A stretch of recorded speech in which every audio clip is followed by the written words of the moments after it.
জিলহজের 10 দিনের ফজিলত আমাদের সবাইকে মনে করে দেওয়া লাগবে, ঠিক আছে? অনলাইন অফলাইনে সবাই প্রচার করবেন। এই 10 দিন নেক আমলের জন্য একটা উৎসবের উপহার আল্লাহর পক্ষ থেকে। এই 10টা দিন যেন আমরা আল্লাহর পক্ষ থেকে এই উপহারকে কাজে লাগাই, বেশি বেশি নেক আমল করি, পরকালকে গুছিয়ে নেই, পারবো ইনশাআল্লাহ। আল্লাহ পাক এরকম কিছু অকেশন সৃষ্টি করে দিয়েছে, এমন কিছু উৎসব আল্লাহ পাক সৃষ্টি করে দিয়েছেন যেখানে মানুষ আমল গুছিয়ে আবারও আল্লাহর পথে ফিরে আসতে পারে। আমার কথা কি বোঝা যাচ্ছে? ঠিক এরকমই একটা উৎসব হচ্ছে, একটা অকেশন হচ্ছে আমলের উৎসব, সেটা হলো এই জিলহজ মাসের প্রথম 10 দিন। এই জিলহজ মাসের প্রথম 10 দিন সম্পর্কে আল্লাহ পাক সূরা ফজরের মধ্যে শপথ করেছেন, ওয়াল ফাজরি, ফজরের কসম, ওয়া লায়ালিন আশর, এবং এই 10 রাতের কসম। এই 10 রাত বলতে এখানে জিলহজ মাসের এই 10 দিন এবং 10 রাতকে বোঝানো হয়।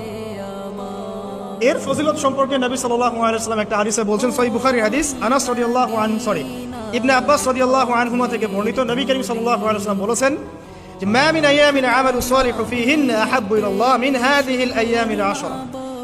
আল্লাহ পাকের কাছে এই 10 দিন অর্থাৎ জিলহজ মাসের প্রথম 10 দিনের নেক আমল যত বেশি প্রিয়, আল্লাহর কাছে জিলহজ মাসের প্রথম 10 দিনের নেক আমল যত বেশি প্রিয়, অন্য কোনো আমল এত বেশি প্রিয় না। অন্য কোন আমল, এটা বুঝতে গিয়ে সাহাবায়ে কেরাম প্রশ্ন করছেন, ক্বালু, তারা বলছেন, ইয়া রাসূলুল্লাহ, হে আল্লাহর রাসূল, বলুন সাল্লাল্লাহু আলাইহি ওয়াসাল্লাম, ওয়ালাল জিহাদু ফি সাবিলিল্লাহ, আল্লাহর পথের জিহাদও কি নয়? আমরা তো জানি ইসলামের সর্বোচ্চ চূড়া হচ্ছে আল্লাহর পথের জিহাদ।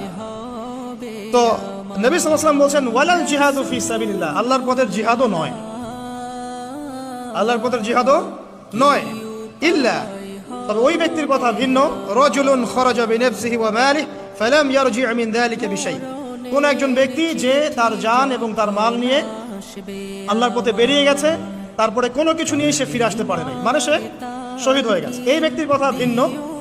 কিন্তু অন্য যে কোনো দিনের আমলের চাইতে এই 10 দিনের নেক আমল আল্লাহর কাছে সবচেয়ে বেশি প্রিয়। তাহলে আমরা বুঝতে পারলাম, আমরা যে 10 দিনে এখন বসবাস করছি, জিলহজ মাসের আজকে কয় তারিখ? 1 তারিখ। এই যে আল্লাহ পাক নিয়ামতের সাথে আমাদেরকে বাঁচিয়ে রেখেছেন, এই 10 দিন আমল করার সুযোগ দিয়েছেন, এই কৃতজ্ঞতা স্বীকার করে আমরা কিন্তু শেষ করতে পারবো না, পারবো না।